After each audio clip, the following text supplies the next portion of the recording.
마태복음 9장 13절 말씀 같이 봉독하겠습니다. 너희는 가서 내가 긍휼을 원하고 제사를 원하지 아니하노라 하신 뜻이 무엇인지 배우라. 나는 의인을 부르러 온 것이 아니요 죄인을 부르러 왔노라 하시니라. 아멘. 기독교는 부름의 종교입니다. 아브라함을 부르셨고 야곱을 부르셨고 모세를 부르셨고 사무엘을 부르셨고 엘리야, 엘리사 등등 성경의 위대한 인물들 불러주셨습니다. 오늘 본문의 세리 마태도 주님이 불러주셨고 우리 한 사람 한 사람을 주님이 불러주셨습니다. 부름받지 않으면 아무 쓸모없는 인생이 되고 말 텐데 우리를 불러주셔서 이 땅에 없어서는 안 될 인생이 되게 해 주십니다. 그래서 하나님의 부르심은 하나님이 우리에게 주신 최고의 은혜입니다. 인생이 얼마나 짧고 허무합니까? 구름이 흘러가면 그만이고 불러주지 아니하시면 우리는 영원히 멸망할 수밖에 없는데 우리를 불러주신 것입니다. 아브라함이 부름받지 않았으면 아무것도 아니었을 노인이 부름받아 온 인류의 복의 근원이 되지 않았습니까? 세리 마태가 부름을 받지 않았으면 허무한 인생이 되고 말았을 텐데 부르심을 받아 예수님의 제자가 되고 복음의 저자가 되지 않았습니까? 부름받은 자의 축복과 은총을 우리는 영원토록 감사할 수밖에 없습니다. 인생은 잠깐입니다. 30대는 30마일, 50대는 50마일 속도로 빨라집니다. 70대가 되면 70마일 속도로 갑니다. 올해도 언제 여름이 가나 했더니 벌써 한 해가 다 가버렸어요. 여름과 함께 그냥 한 해가 가버립니다. 얼마나 신속하게 가는지 모릅니다. 60대가 되면 해마다 늙고 70대가 되면 달마다 늙고 80대가 되면 날마다 늙고 90대가 되면 시시때때로 늙는다 그럽니다. 막 늙어가는 겁니다. 잠깐 지나갑니다. 이 짧은 세상 사는 동안 최대의 축복은 우리를 불러주시는 축복입니다. 만왕의 왕이 우리를 불러주셔서 우리가 예수 앞에 나온 것입니다. 이게 축복입니다. 그리스도를 나의 구주로 영접하고 하나님의 자녀가 되는 여기에 모든 축복이 다 들어있는 것입니다. 이 세상의 어떤 것도 하나님을 믿는 축복과 비교할 수가 없습니다. 성경에는 하나님 안 믿어도 잘 사는 사람도 있고 성공한 사람도 있고 복받은 사람도 있지만 그러나 그건 참 복이 아니라고 말씀합니다. 하나님 없이 잘 되는 것, 성경은 그런 거 부러워하지 말라고 말씀하고 있죠. 특별히 시편 37편에 자세하게 말씀하고 있습니다. 시편 37편 하면 떠오르는 인물이 있는데요. 바로 링컨 대통령입니다. 아브라함 링컨 대통령. 링컨 대통령이 제일 좋아한 성경인데 링컨이 이 성경 읽으면서 눈물 흘린 자국이 있는 그 성경이 지금 링컨 기념관에 보존되어 있는데 이 시편 37편을 펴놓고 있다고 그럽니다. 제가 시편 37편 봉독해 드리겠습니다. 악을 행하는 자들 때문에 불평하지 말며 불의를 행하는 자들을 시기하지 말지어다. 여러분, 불의를 행하는 자들 많이 있죠, 여러분 주변에? 여러분의 마음을 아프게 하는 사람들 많이 있죠. 그런 것 때문에 불평하지 말라 말씀하세요. 나를 못 살게 구는 사람이 더 잘 되는 것 같죠. 그런 것 가지고 시기하지 말라 말씀하세요. 왜? 그들은 2절입니다. 풀과 같이 속히 배임을 당할 것이며 푸른 채소같이 쇠잔할 것이미로다. 여호와를 의뢰하고 선을 행하라. 땅에 머무는 동안 그의 성실을 먹을 거리로 삼을지어다. 또 여호와를 기뻐하라. 그가 내 마음의 소원을 내게 이루어 주시리로다. 내 길을 여호와께 맡기라. 그를 의지하면 그가 이루시고 내 의를 빛같이 나타내시며 내 공의를 정오의 빛같이 하시리로다. 여호와 앞에 잠잠하고 참고 기다리라. 자기 길이 형통하며 악한 꾀를 이루는 자 때문에 불평하지 말지어다. 여러분, 악인이 잘 되는 거 부러워하지 말라는 거죠. 하나님 없이 잘 되는 거 부러워하지 말라는 것입니다. 풀은 빨리 자랍니다. 그러나 어떻습니까? 풀이 빨리 자라면 빨리 자랄수록 빨리 배임을 당하게 되어 있는 것입니다. 악인은 풀과 같이 번성하지만 풀같이 속히 쇠잔하고 버림을 받게 되는 것입니다. 오늘 본문은 예수님께서 세리 마태의 집에 들어가셔서 제자로 부르시는 중에 하신 말씀입니다. 마태는 요 사이로 말하면 IRS 직원입니다. 이 사람이 많은 세금을 거두고 협박하고 공갈치고 이래가지고 자기 사재를 많이 쌓고 부유했지만 영적으로는 늘 갈급하고 죄에 얽매여 살았는데 주님의 부르심을 받고 주님의 제자가 되었습니다.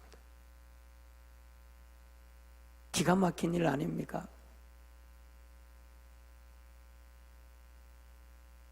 주님의 부르심을 받고 주님을 따라가며 주님처럼 빛을 비추며 살았습니다. 그리고 거기에 참 만족이 있었습니다. 예수를 믿지 않았을 때는 우리도 마태처럼 굴림하고 모으고 잘 살고 지배하고 남보다 더 좋은 것을 가져야만 하는 그런 삶을 살았지만 예수 믿고 변화된 삶은 내 안에 천국이 이루어지고 내 안에 보화가 차고 넘쳐서 남에게 기쁨을 주고 사랑을 주고 내게 있는 것을 나누어 주고 낮아져서 섬기는 삶으로 변화되는 것입니다. 이게 예수 믿는 보람이요 기쁨인 줄 믿습니다. 예수님은 이러한 삶을 빛을 비추는 삶이라 말씀하셨지요. 마태복음 5장 16절입니다. 이같이 너희 빛이 사람 앞에 비치게 하여 그들로 너희 착한 행실을 보고 하늘에 계신 너희 아버지께 영광을 돌리게 하라 말씀하셨어요. 빛으로 부르심을 받고 빛을 비추며 사는 착한 모습을 보고 사람들이 하나님께 영광을 돌리게 된다라는 것입니다. 이것이 성도의 특권이요 기쁨이 아니고 무엇이겠습니까? 사랑하는 여러분, 인생의 목표를 어디에 두시겠습니까? 빛으로 불러주신 은총에 감사하며 착한 행실로 빛을 비추는 삶이 얼마나 아름답고 고귀합니까? 그러므로 이기적인 욕심, 더 높아지려는 욕심, 더 가지려는 욕심을 벗어버리고 하나님을 경외하며 이웃을 사랑하고 섬기기로 결단하고 십자가로 내려가는 우리 모두가 될 수 있기를 바랍니다. 여기에 주님이 주시는 참 만족이 있고, 누구하고 살아도 어디에서 살아도 항상 화목하며 행복의 바이러스를 뿌리며 아름다운 삶의 자취를 남기며 사는 길이 있는 것입니다. 예수님이 이 땅에 오셔서 우리에게 보여주신 본이 무엇입니까? 우리를 사랑하시고 제자들의 발을 씻겨주시고 십자가를 져주시고 죽기까지 낮아지시면서 종으로 섬기신 것입니다. 그렇게 주님은 이 세상에 큰 빛을 비추어 주셨습니다. 주님께서는 죄인 세리 마태를 부르셔서 세상에 빛을 비추게 하셨습니다. 놀라운 은혜요, 말할 수 없이 큰 축복입니다.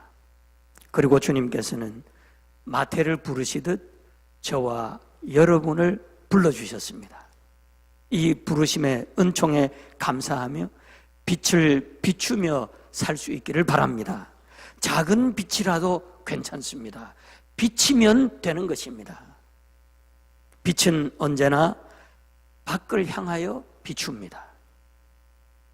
나를 태워 밖을 비추는 것입니다.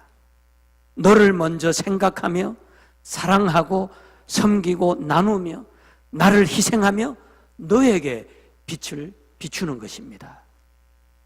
여기에 새 시대가 열리고 천국이 임하는 것입니다. 빛으로 살아간 두 분의 수녀가 계셨습니다. 문둥병자들을 돌보며 복음을 전하기 위해 오스트리아에서 소록도로 오신 두 분입니다.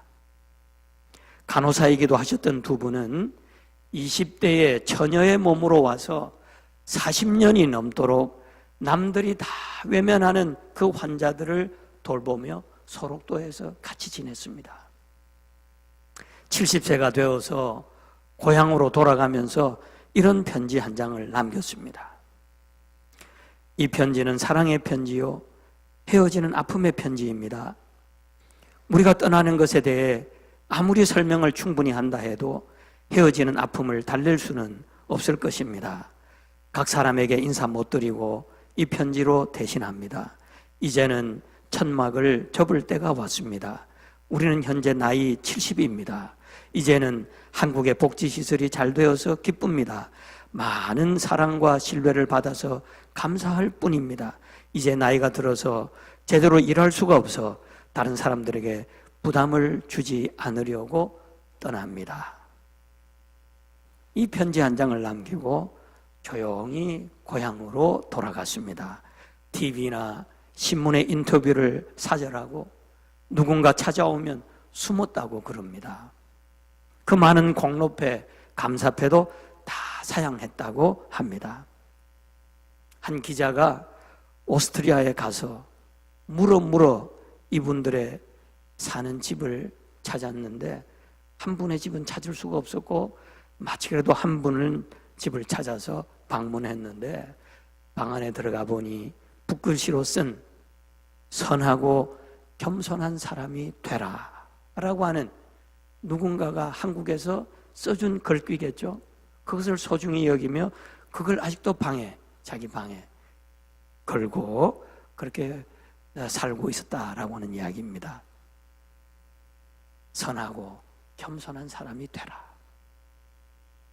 두 분은 진실로 소록도의 등불이었습니다. 부르심의 은총을 받고 평생 빛을 비추다가 한국인의 가슴에 불을 켜주고 갔던 것입니다. 사랑하는 여러분, 우리도 오늘 우리를 빛으로 부르신 그 부르심의 은총을 기억하며 함께 이 성찬에 참여할 수 있기를 바랍니다.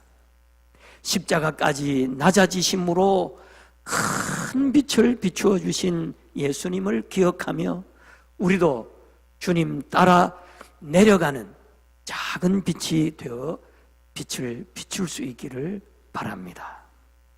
아무쪼록 여러분이 가시는 곳마다 빛이 비치게 되기를 바랍니다. 여러분으로 인해 여러분의 가정에 새 빛이 비치고, 여러분으로 인해 여러분의 목장에, 여러분의 교회에 새 빛이 비치기를 축복합니다. 여러분으로 인해 새 시대의 빛이 비치기를 간절히 축복합니다.